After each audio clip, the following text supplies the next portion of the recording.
Hey folks, if you enjoyed what you hear, be sure to like, subscribe, comment, click the bell for notifications. Also consider supporting us on Patreon for exclusive perks, and check out our Arts and Media podcast, Words Like That, on Apple, Spotify, or wherever you get your podcasts. Alright, now shut up and get to it. Can't have no words like that. Words like that. No, no, no.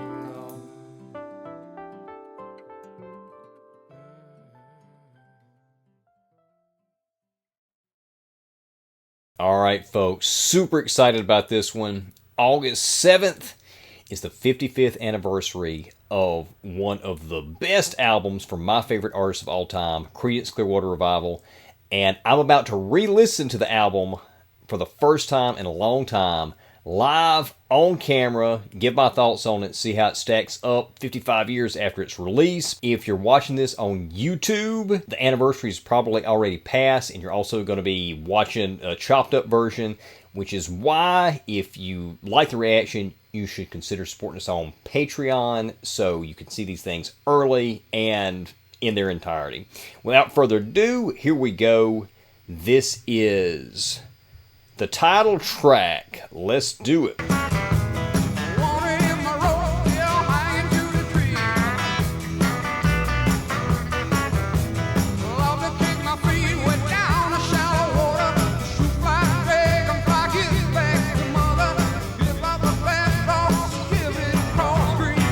On the previous record, which I talked about, I did a reaction, a re-listen live just like this for Bayou Country, which was the album they released before this. The same year, by the way, they released 3 iconic albums in 1 year.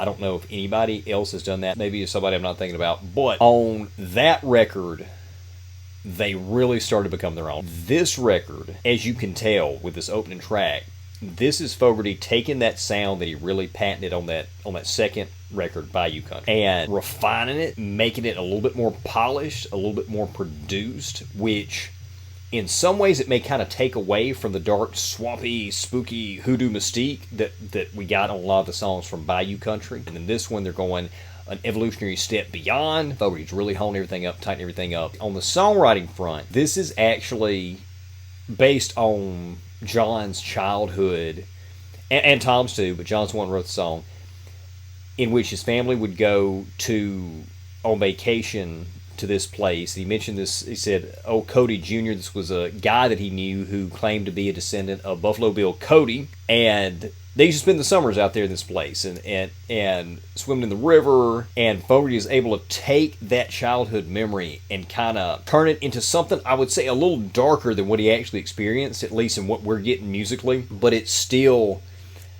kind of paints a picture, an innocent picture, even though with the swamp darkness, kind of sounds a little bit ominous, a little bit sinister. Just excellent, excellent songwriting. Nothing really philosophically deep, although on this record we are going to get into some more philosophically deep cuts, but it's very catchy, very hooky, a little over 2.5 minutes, and what Fogerty was able to accomplish musically and lyrically, sonically in that period, and just hook the audience in, have something catchy yet artistic. I think Fogerty nails this here. Great, great opening track to the record. Let's move on to the next one. This is Commotion, a little bit underrated, under the radar for CCR. Didn't really survive, and I think that may be because it's a little bit ahead of its time, and it's also a little odd in its composition. Let's take a listen. I'll get to talk more about it as we go. Screeching, hard rock sounding guitar, way ahead of its time, in my opinion. And now we got kind of a little bit of it's driving. But now it's kind of sounds like a rockabilly thing. Traffic in the city turning my head around. No, no, no, no, no. Back up on the freeway, back up in the church. Everywhere you look, there's a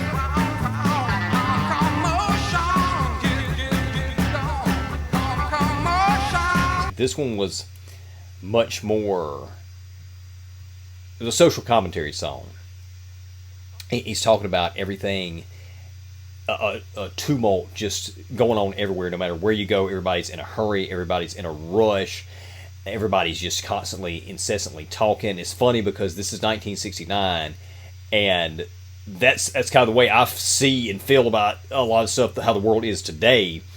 And here he was talking about it 55 years ago, and it's just, if anything, it's just gotten worse. You compare that or contrast that to the lyrics from the opening track, which was this picture, a childhood memory, kind of leaned a little darker, with outdoors in the river and walking the railroad tracks. And then this one, also dark, but once again, he's a little bit more interested in social commentary. I think this is really the first song we're hearing from CCR where he got into the social commentary. Musically, I mentioned, it comes out with that screaming guitar and that driving beat, and it sounds very much like a hard rock song, which hard rock was something that had really just started in the late 60s. You go back, you talk about the Beatles inventing heavy metal with Helter Skelter, and you've got Steppenwolf with Born to Be Wild, which is where the term heavy metal actually comes from. Those were like some of the hardest hard rock songs at the time. That screeching guitar, those drums coming in, sound like in that vein. But then it switches up, and when the full kit comes in and the bass, it's got a rockabilly vibe to it. That goes back to John's roots. He listened to a lot of Elvis growing up, listened to a lot of Sun Records, a lot of Carl Perkins, and he's pulling from that rockabilly. And there's another really big track on here that's gonna pull from that same thing.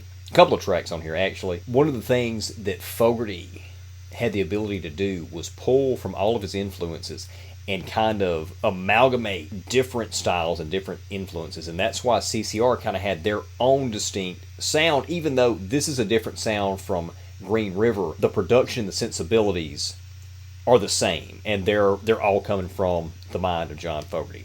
Great track, highly underrated. All right, this next one, another favorite track of mine. This is Tombstone Shadow. This is another one that's pulling from a real life inspiration from Fogerty, and I'll talk more about that as we go. Let's do it. Shadow on my back. Here we go. Got dual guitars all just hanging on that bend on that string.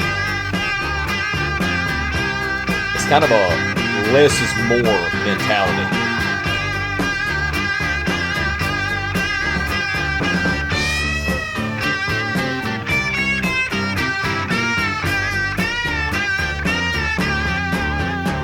The man gave me a lucky charm, cost $5 more. So there again, this is the patented CCR sound, but like Green River, it's a little more polished. It's not quite as dirty as the tracks that we got on Bayou Country. So far as an album, we've got track 1 and 3 are really very similar in musical style, very similar in lyrical content, and they also tie in a lot to what had gone before it on the previous album. Commotion was kind of in the middle there and did its own thing, which I like. I like the change up. You can make an argument that it makes for a less coherent record, but I, for one, don't have a problem with mixing up lyrical themes.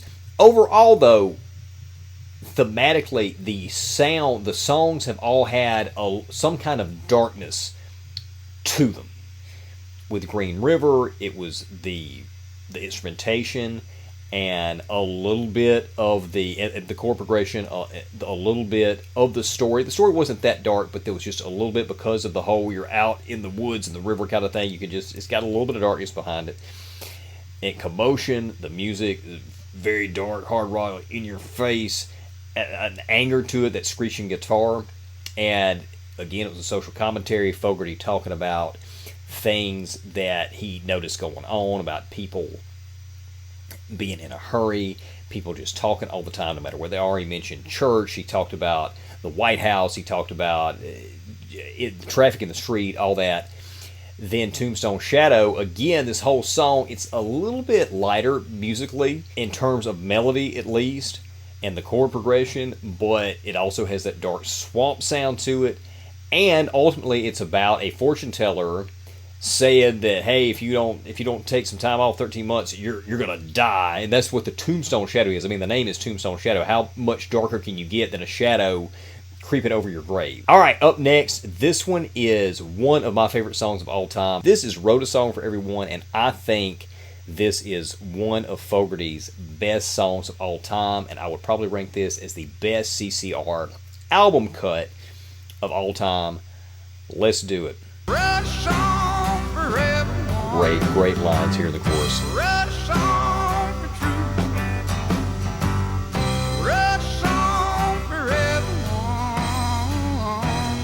What's this? And I couldn't even talk to you. What a line. Again, one of the great CCR songs, one of the greatest songs John Fogerty has ever written. There's so much going on, so many different layers. That first verse, it's got vibes where he could be talking about modern period. He could be talking about the Civil War. The second verse, it sounds like he really is talking about the Civil War. He talks about Richmond about to blow up, but he could be talking about the civil unrest at the time period in the 60s. At the third verse, then he definitely brings it all up to modern day, ties up all time periods. I feel like he goes way back in the past and then brings it forward. He uses the term Pharaoh there that I feel like is taking it all the way back to biblical times and then bringing it back to the modern rulers of the period of the 1960s. But the chorus, which is kind of detached from the rest of the verses, he says, I wrote a song for everyone. It's almost a breaking the fourth wall. It's kind of what they call meta these days. He's talking about himself. He wrote a song for everyone. They were already,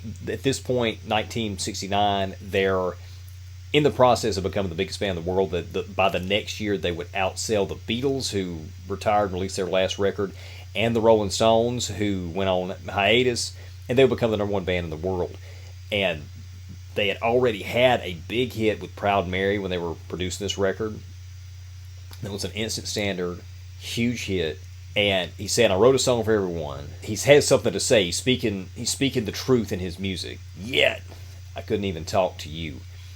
And from my understanding, that line is actually about how he felt about his marriage at the time with his first wife. It was a little bit on the rocks. They stayed married for several years after that, but it ultimately didn't work out. And that's what he was feeling like. I wrote a song for everybody, but I can't even talk to this person who is supposed to be the other half of me. Yet it also works with the verses, even though it seems disconnected on the surface. It works with the rest of the verses because it's about all this stuff that's happening. If people would just talk to each other, maybe some of this stuff could be resolved. Fantastic song. I love the country folk rock vibe of this song. All right, here we go. That was the end of side A of that record. Great closer. There's darkness in this one as well, so that's all four of these tracks are kind of dark and melancholy, so that's kind of the theme of the first half of the record. Up next, this is track 1 of side B, and this would end up becoming one of their biggest hits, one of their best known songs of all time. This song needs no introduction. Let's play it.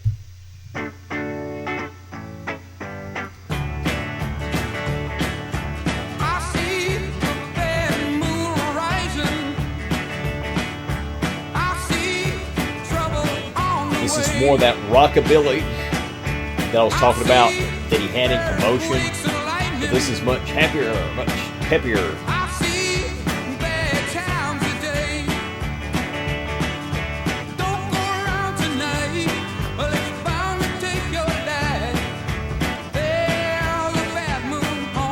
He's talking about the apocalypse here, but it's so happy. Yeah, one of their classic songs. One of the greatest songs, rock songs of all time. This is another one that's survived the test of time. The rockabilly flair here. I mean, this is straight up rockabilly Sun Records. Carl Perkins could have done this track. Elvis could have done a version of this track. It's got a little bit more modern 60s production sensibilities to it and a little bit more of John's specific artistry and sensibilities to it than what if a Sun Records artist had done this in the 50s, but it's just straight up rockabilly, essentially. But lyrically, it's got that dark, matter of fact, it's the darkest song of the record so far. He's talking about the end of the world, and this was inspired by a movie he saw called The Devil and Daniel Webster, which I have yet to see. It's been on my list for years. First of all, because I'm a big classic movie guy. Second of all, because it inspired this song, and I really need to check it out. But I believe there was a storm or something in the movie, and that inspired John to write about the end of the world with all these natural disasters and cataclysms going on. So he writes these lyrics about everybody died, the world ending, yet he sets it atop this happy, peppy throwback to 15 years earlier rockabilly. Who does that? Nobody does that. I just think it's a brilliant way, again, to bring all of his influences and put them into what was at that time a very modern setting. It's throwback, yet you could tell sonically it's also got some modern sensibilities to it. Absolutely great track, one of the greatest of all time. Rock tracks of all time, in my opinion. Up next, this was the flip side of the Bad Moon Rising single.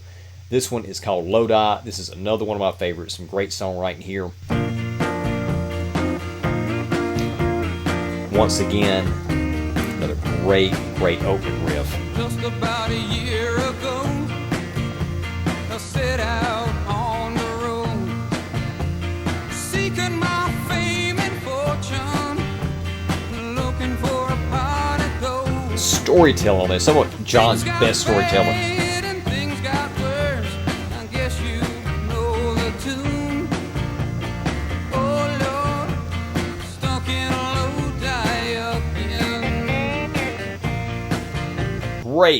Great track. The whole idea, he's painting this picture of a musician. Everything was going great. The career was on the rise, up and coming. And he ends up, it all falls apart, and he ends up stuck in this town called Lodi, which is an actual town in California. And he ends up stuck there playing covers for, or maybe not covers, could be originals, but in my mind he's just playing covers for the bar crowd. And I always loved this song before I was a professional musician, before I was playing in venues. But after I started playing in venues, and you actually, you can start out the same way you can end if you get washed up, and that is play it in venues where people are just there to get drunk, essentially.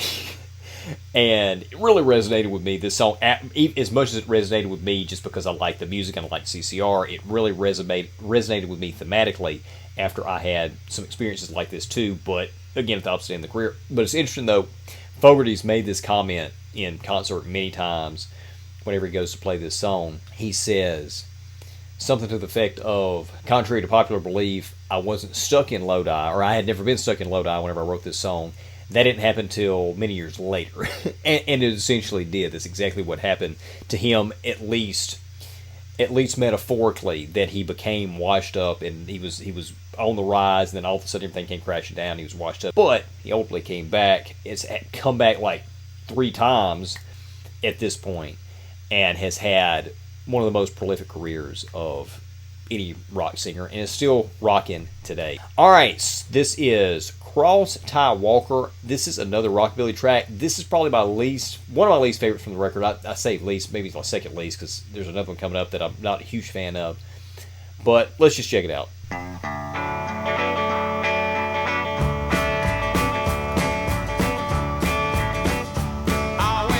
Another straight up rockabilly. Again, this could have easily been a Carl Perkins type song. Even Johnny Cash, even Elvis.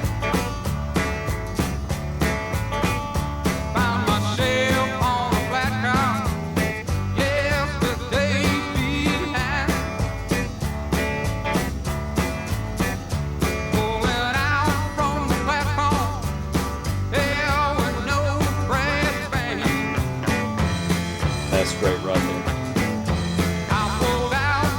That's the third track on here that really leans into that rockabilly sound. Plus, it also has a little bit of that swamp mystique to it, and lyrically it ties directly into Green River, as I talked about earlier. But one of the things that CCR got criticized for was that they were a singles band and they couldn't make albums, and albums were like considered high art by the music critics at the time. And I think a lot of them were very harsh, unduly harsh, on John, on CCR, because all of these songs are really good to great, and they do, as a collection, produce a really, really good album.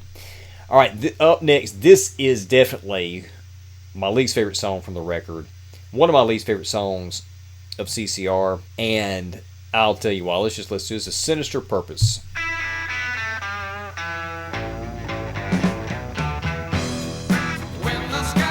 I do love the double track, lead vocals, one hard pan right, one hard pan left. Again, this is playing right into the darkness, the hoodoo, the dark magic, swampy mystique that I talk about.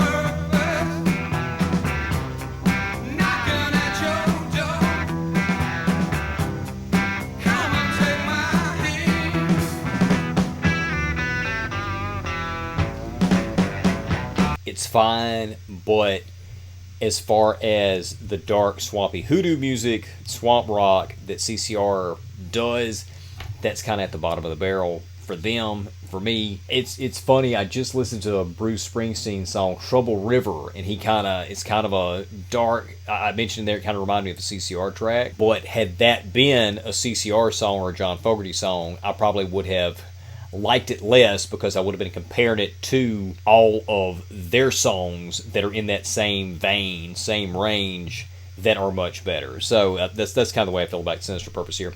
Last track of the record, this closes the whole thing out. It's a weird closer. It's probably the song that you can't really tie in any way to the rest of the track list. But I love the fact they did this song. This is actually a cover. This is The Nighttime Is the Right Time. Let's do it.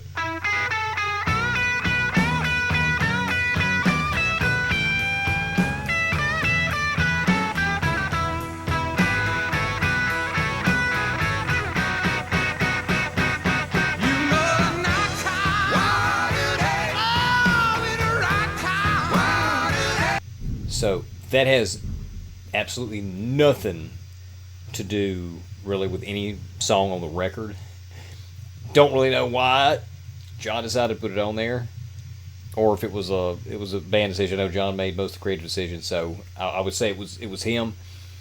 I don't know if they felt like they needed another track to fill the record out, and were like, hey, this is one that we do live. We got a really great rocked out blues rock version of this. Let's put that on the record. Doesn't really tie in, but it is a great cover. I guess you could look at it artistically as the first 8 tracks. The entire rest of the record is like, this is where we are now. This is we've gone from blues rock to dirty swamp rock to a little bit more polished, and then kind of branching out into other directions while keeping the same melancholy, dark theme run throughout all the songs. But we're telling different kinds of stories. We're telling personal stories about the music industry. We're telling personal childhood stories. We're telling social commentary, making social commentary about how everything is just noisy and boisterous, and there's all kind of tumult and chaos around it. Nobody will slow down. Nobody will talk to each other, and how things are going on in the culture and in society that feel like it's the same bad stuff that's been going on for thousands of years. But compare that to where we came from, and we can still do this kind of music. We can still do it well, and we can do it even better than we could where we started. Maybe you could look at it that way. This is one of their best albums. I think they took what they started, or what John started with Bayou Country, defining who CCR was, what their sound was going to be, polishing it up, and then branching out from there. This record yielded some of their best songs. The singles, you got Green River, Bad Moon Rising, both classic rock staples. Bad Moon Rising is a staple, period. Commotion didn't really survive, but a great song. Wrote a Song for Everyone, one of his best. Lodi, one of his best in terms of songwriting. And again, this was only the second of 3 albums that came out the same year that all yielded classic songs that have stood the test of time. I think Willie and the Poor Boys' anniversary is in December, maybe, somewhere toward the end of the year, and if all goes well, I'll be taking a re-listen of that and doing the same kind of commentary, reaction / review re-listen that I'm doing with this, that I've done with the past 2 CCR records. So if you like this, stay tuned for that. Hope you enjoyed that clip. If you did, consider supporting us on Patreon for the full episode. Subscribe to YouTube if you hadn't already, and we'll see you soon.